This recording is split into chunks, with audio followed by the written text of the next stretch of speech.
Hello and welcome to the Ola Livestock Auction. I'm here with Three Harris, who's going to tell us a little bit about what he does and what they do here at the auction. Three, how you doing? Good, man. How are you? Doing well, doing Good. well. Why don't you tell us a little bit about the auction itself, the auction house, everything about it, and how you got involved? Well, how I got involved is I worked for the previous owner, as a field representative. My uncle was a prior owner before that, and when the previous owner, they come about, was like they're getting up there in age and they're ready to make a change and do something different, and they called me. Me and their son is very good friends, and they were like, "We want you to have it." And I'm like, "There's no way. I'm not biting off that much. I don't want to do that."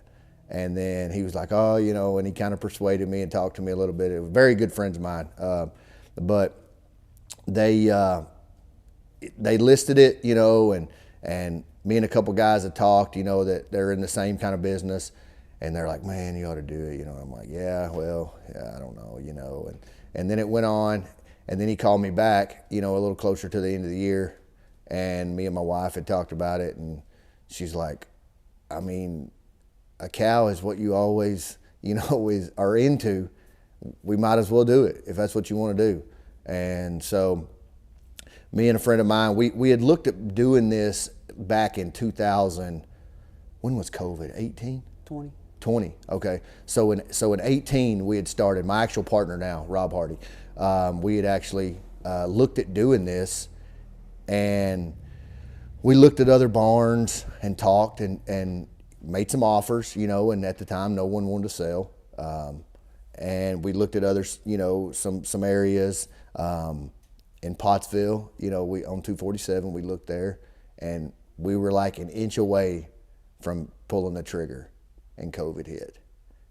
And we were like, this is not a very smart deal, to go spend that kind of money and land, with you being a Pottsville resident, it's not cheap. And so we were like, but man, this is the perfect location. And so his dad is a very intelligent guy, and we kind of, we run used to run a lot of stuff by him. Was like, "Hey, is this a smart move?" And he was like, I know y'all are crazy. Y'all whole life, y'all have been crazy, but are y'all dumb? Because right now is not the time to do anything. So we kind of pushed it aside and got through that. We got through that time of swinging and the world of what was going on. And then, like I said, when it come back around, I called him and I said, "Hey, that previous conversation that we, had about sale barns," and he's like, "I want to do it. What do you got up your sleeve?"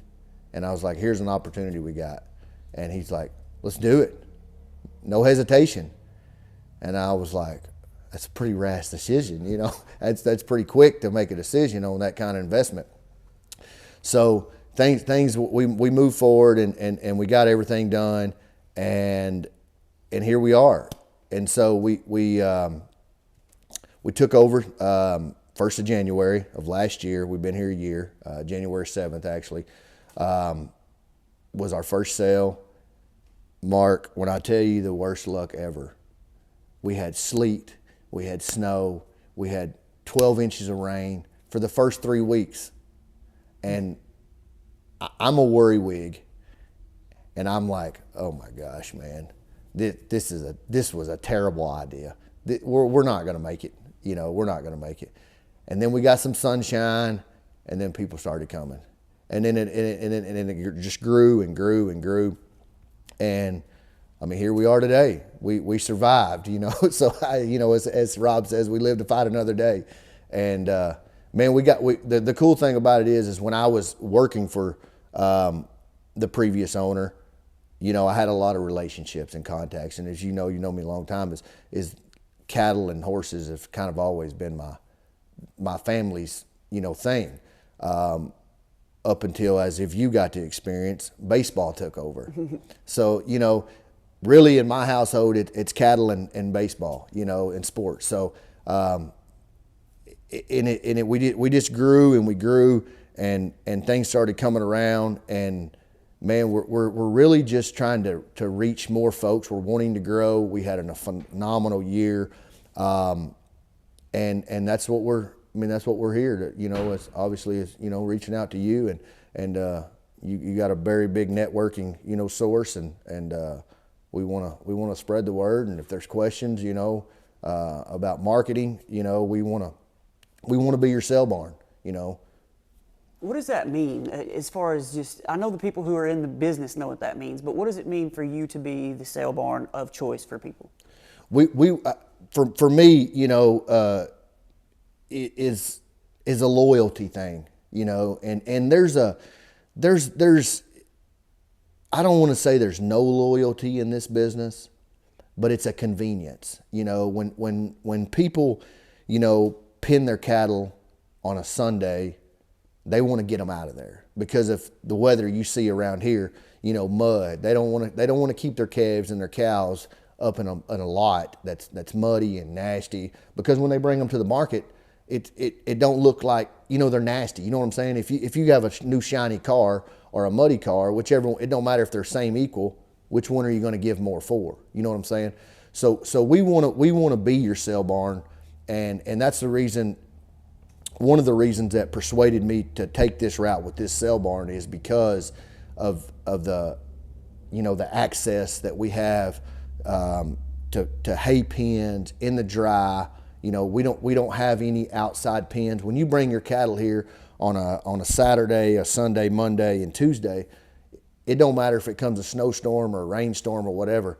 They're in the dry. They're in the pen clean. They have full access to free choice hay and feed if that's what the customer requested, and water, and that's a main source, because as you can see when they come over there, all these TVs, the scales, that's where they come in, Mark, and we weigh them over here on this side. Well, we sell cattle by the pound, so if cattle are fresh and they're not stressed and they're full, they weigh more. And not necessarily dollars per pound more, but the end result on your check is the name of the game. And we're very aggressive. I would say, and I'm not at hay cattle are at all time high. It's absolutely bizarre of what these things are bringing, and I'm not docking no other sale barns. I got friends that have other sale barns. Very good friends. But one thing about it here is that I don't know why, but we're very aggressive. All my buyers are very aggressive. And, the guys that sit in these seats, over 50% of them get paid on a commission. And with that commission, what that means is that every head that they buy, that's such and such dollars for them. Or if it's paid on the counterweight, it used to be 50 cents a hundred. If they buy 50,000 pounds, they get 50 cents a hundredweight on 50,000 pounds. And so they're kind of chasing weight, chasing a quantity, and not really and it is a quality. I don't want to get off track on that. It is a quality for sure, because there's certain cuts, he may have to, he may have a order for, a longhorn steer, to be easy, or a black Angus steer, and he can be three colored. You can put a black one or a red one or a Charolais on that order. It's just there's so many dynamics of it, and people think it's crazy, because if they got a longhorn steer, which he's not as worth as much than a purebred Angus, but if he's black and this one's black, it's apples for apples in their eyes, and it's not. It's not that way at all. There's a science to it, and you got to know what you're doing, or you're not going to have a job, for the order buying company. And so it's a thing that we press. I buy cattle for myself, and I don't buy as many cattle local for people, just because they're too high here. They're just too high. I buy a lot of cattle in the for the people in the Panhandle, Northwest Oklahoma. East Texas, I send some cattle over there. Up in Kansas, I send some cattle up in there, and we start cattle here. So that's one thing that we that we kind of got in our favor is I'm fortunate and I got good help, with me every week. And so, I got a hired guy here that's very, his dad was a vet, so he's very knowledgeable of health. That's a main priority in this business is health. And if they're, if we can buy them and put them together for these people and put 45 days on them and straighten them out and get the health to where they're, over the hill and they're ready to go to a feed yard or a grow yard or out on wheat or, on grass or something like that, then that gives them more incentive to want to buy them here, with my customers. And it's just one of them things of like, we want to, if you call, I answer. That's just all there is to it. You don't have to call, 14 different numbers to try to get a hold of somebody. If you want to know what one's worth, call me. I'll come look at them. We are, my wife runs the Facebook page. So we're very big on the marketing deal. We want to spend our money with people, like I was telling you. I mean, there's larger broadcast, I'm sure around, but your boy played with the same organization as my boy in baseball. You make a living. I want to spend my money with you. Same thing like in the community. I'm very active in the Yale County, and I'm active in the Pope County, but Yale County is more where we conduct business. And there's a lot of people around here that they're dead set on selling here, and there's people 5 miles down the road that are going to sell somewhere else, and that's okay. It's your choice. My goal of it is to be able to look a guy in the face and say, hey, this is what I'll do and this is what I'm going to do. And when they get their check, hey, there's no bird on my shoulder because I done everything I told them I was going to do. And if they're happy, I'm happy. That's what we're after here is we're not trying to be the the biggest sale barn around.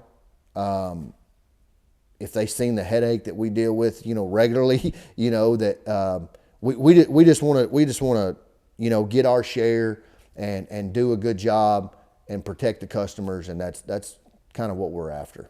Well, you mentioned it, and people I think need to know, as you mentioned, shopping local is a huge deal, but that relationship and the fact that you mentioned it just a minute ago, you call, I answer. I feel like that's something that is lost a lot these days. It is. And you can get, you can get too big, and if you're not set up for it, and it takes a special team, and we can hold, the biggest sale we ever had here was 1,748 cattle. That was the biggest sale that's been under this roof, and it was not with me. I worked for the previous owner. Me and her son had a big role in that, and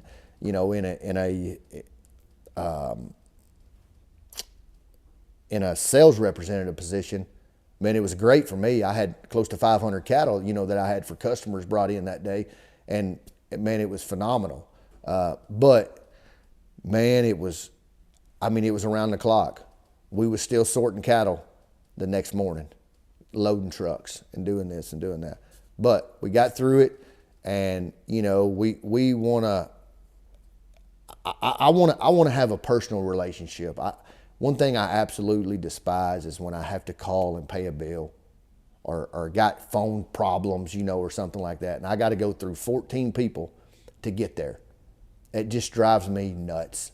I want to be able to answer my phone, and there's a customer of mine right down the road. I mean, he could sell them anywhere in America. He's got phenomenal cattle, and he's like, hey, when we bought this deal, he says, I'm a mile from your sale barn. I want you to be my sale barn.